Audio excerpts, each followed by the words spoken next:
दक्षिण दिल्ली के देवली गांव में सनसनीखेज वारदात सामने आई है। यहां बेटे अर्जुन ने सेना से रिटायर पिता राजेश कुमार, मां कोमल और बहन कविता की बुधवार सुबह हत्या कर दी। देश की राजधानी दिल्ली में रिश्तों को शर्मसार करने वाली घटना ने हर किसी को झकझोर कर रख दिया है। दक्षिणी दिल्ली के देवली गांव में बुधवार सुबह सेवानिवृत्त सेना अधिकारी, उनकी पत्नी और बेटी की बेरहमी से गला रेतकर हत्या कर दी गई। पुलिस ने 12 घंटे के अंदर ही हत्या के मामले का खुलासा कर दिया। 3 लोगों का हत्यारा कोई और नहीं बल्कि उनका ही बेटा निकला। कैसे ये हत्या की गई, कैसे पुलिस को उसने चकमा दिया।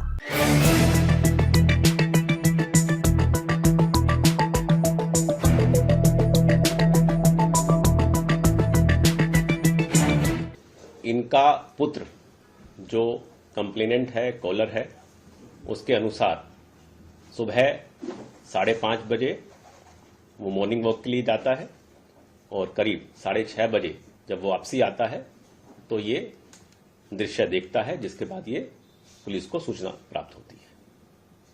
बहुत ही संवेदनशील मामला था। पुलिस ने तुरंत सभी पहलुओं की गंभीरता से जांच की। मूल रूप से हरियाणा के महेंद्रगढ़ के गांव खेड़ी तलवाना निवासी 51 वर्षीय राजेश कुमार अपनी 46 वर्षीय पत्नी कोमल और 23 वर्षीय बेटी कविता और बेटे के साथ पिछले 25 साल से ज्यादा समय से देवली गांव के चौपाला के पास रहते थे। 4 दिसंबर को उनकी शादी की 27वीं वर्षगांठ थी। राजेश कुमार सेना में तैनाती के दौरान एनएसजी कमांडो भी रहे हैं। करीब 7 साल पहले वो रिटायर हो चुके हैं। फिलहाल सैनिक फार्म में एक उद्योगपति के पीएसओ थे। उनकी बेटी कविता जूडो में ब्लैक बेल्ट है। वो सिविल सर्विसेज की तैयारी भी कर रही थी। राजेश का बेटा अर्जुन भी राष्ट्रीय स्तर का बॉक्सर है। ये तो थी परिवार के बारे में जानकारी। अब जानते हैं कि आखिर 4 दिसंबर को हुआ क्या था। सीन ऑफ क्राइम को गहन अध्ययन के बाद ये देखा गया कि वहां पर कोई भी छेड़छाड़ नहीं थी, कोई सामान की अव्यवस्थित नहीं था, कोई चोरी नहीं थी। घर जैसा था वैसा ही था। डेड बॉडीज बिस्तर पे पाई गई थी और घर बड़ा ही नॉर्मल था। कोई भी फोर्स एंट्री या अनऑथोराइज एंट्री नहीं थी। आरोपी अकेला रहना चाहता था। पुलिस उसे साइको किस्म का युवक बता रही है। उसने पूरे परिवार को खत्म करने की साजिश 1 सप्ताह पूर्व ही रची थी। मृतक का बेटा अर्जुन ताला लगाकर मॉर्निंग वॉक पर जाने की बात कहकर घर से निकल गया।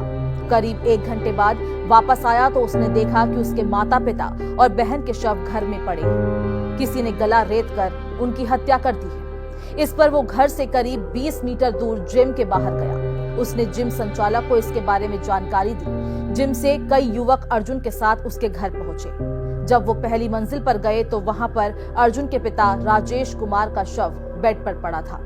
तीनों के गले को धारदार हथियार से रेतकर हत्या कर दी गई थी। राजेश के गले पर चुन्नी लिपटी हुई थी, जबकि कोमल और कविता का शव कंबल से ढका हुआ था। इसके बाद पुलिस को सूचना दी गई। तिहरे हत्याकांड की सूचना मिलते ही विशेष पुलिस आयुक्त मधुप तिवारी, संयुक्त पुलिस आयुक्त एसके जैन सहित फॉरेंसिक की टीम मौके पर पहुंची। पुलिस ने प्रथम दृष्टया में पाया कि घर में कोई तोड़फोड़ या सामान की चोरी नहीं हुई। इसके साथ ही सीसीटीवी फुटेज के विश्लेषण से क्राइम सीन के आसपास कोई संदिग्ध व्यक्ति का प्रवेश भी नहीं पाया गया। पड़ोसियों ने भी पूछताछ में पुलिस को बताया कि मृतकों का किसी से कोई विवाद भी नहीं हुआ था। इससे एक बात जो जाहिर हो रही थी कि ना मामला रॉबरी का है, बगलरी का है और ना ही कोई बाहर का व्यक्ति अंदर आया है।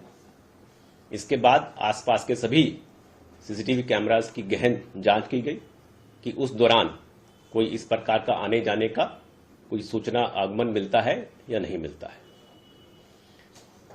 इस बीच जो मेन कंप्लेनेंट है, जो उनका पुत्र अर्जुन, उनसे और बातचीत की गई, क्वेश्चनिंग की गई कि आप बताइए आपने क्या देखा, कैसे हुआ।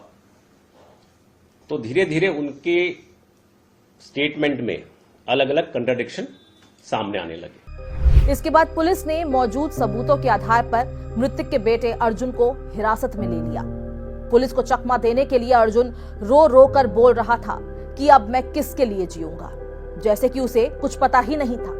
अर्जुन के हाथ में भी चोट लगी थी। और बार बार वो अपने स्टेटमेंट्स को बदल रहा था।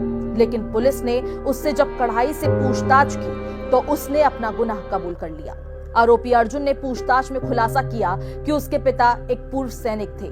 आमतौर पर उसे पढ़ाई के लिए वो डांटते रहते थे, यहाँ तक कि मोहल्ले में खुलेआम सड़क पर उसकी पिटाई भी करते थे। इस वजह से वो बेहद ही अपमानित महसूस करता था। इतना ही नहीं, वो घर में भी अलग थलग महसूस करता था। उसने ये भी कहा कि घर में मम्मी और बहन भी उसे सपोर्ट नहीं करती थी। इस दौरान उसे पता चला कि पिता पूरी प्रॉपर्टी उसकी बहन के नाम कर देंगे। इससे वो नाराज हो गया और उसने उन्हें मारने का फैसला बना लिया। बेटे को लगता था कि घर वाले उसके पीछे पड़े हुए हैं, वो अकेला रहना चाहता था। उसने अपने पिता के फौज वाले चाकू से ही उनकी हत्या कर दी। आरोपी एक सप्ताह से हत्या की साजिश रच रहा था। उस पर किसी को शक नहीं हो, इसलिए उसने अपने माता पिता की मैरिज एनिवर्सरी का दिन चुना। उसने एक एक करके अपने परिवार के तीनों सदस्यों की हत्या की। पहले उसने ग्राउंड फ्लोर पर सो रही अपनी बहन का गला चाकू से रेता। फिर वो ऊपर की मंजिल पर सो रहे अपने पिता के पास गया और उनका गला रेत दिया। यही नहीं, उसने अपने पिता के सिर पर चाकू से कई बार वार किए और इस दौरान उसकी मां बाथरूम में थी। जैसे ही वो बाथरूम से बाहर निकली, अर्जुन ने उनके गले पर भी चाकू से वार कर दिया। उसने एक अनुभवी हत्यारे की तरह चीख रोकने के लिए तीनों का गला रेत दिया। इसके बाद वो टहलने के लिए निकल गया और बाद में आकर ये पूरा ड्रामा किया। लोगों ने यह भी बताया कि घर के मालिक राजेश की आज ही शादी की सालगिरह थी। उनके आसपास के लोगों से ज्यादा मिलना जुलना नहीं था, इसलिए लोगों को उनके बारे में कोई ज्यादा जानकारी नहीं है। हत्या करने के लिए उसने जो कि फादर आर्मी में थे, तो उनके पास एक आर्मी नाइफ था जिसको उसने इस्तेमाल किया और बड़े ही तरीके से उसने एलिबाई क्रिएट की कि मैं 5:30 बजे रूटीन में वॉक पे जाता हूं, तो मैं वॉक पे जाऊंगा और वापसी में आके ये सब चीजें बताऊंगा कि जब मैं गया तो सब ठीक था, जब मैं आया तो मैंने ये देखा, क्योंकि घर वो ताला लगा के बाहर से वही गया था और उसी ने ही आके ताला खोला था। तो हमें और बहुत सारे एविडेंसेस मिले हैं जिससे बिल्कुल इरिफ्यूटेबल हमारे पास पीस ऑफ एविडेंसेस है जो प्रूव करता है कि ये हत्या उसके पुत्र अर्जुन ने की है। अगर आप ये वीडियो YouTube पर देख रहे हैं तो हमारे चैनल को सब्सक्राइब करें और बेल आइकन को दबाना ना भूलें। अगर आप Facebook पर ये वीडियो देख रहे हैं तो हमारे पेज को लाइक करें।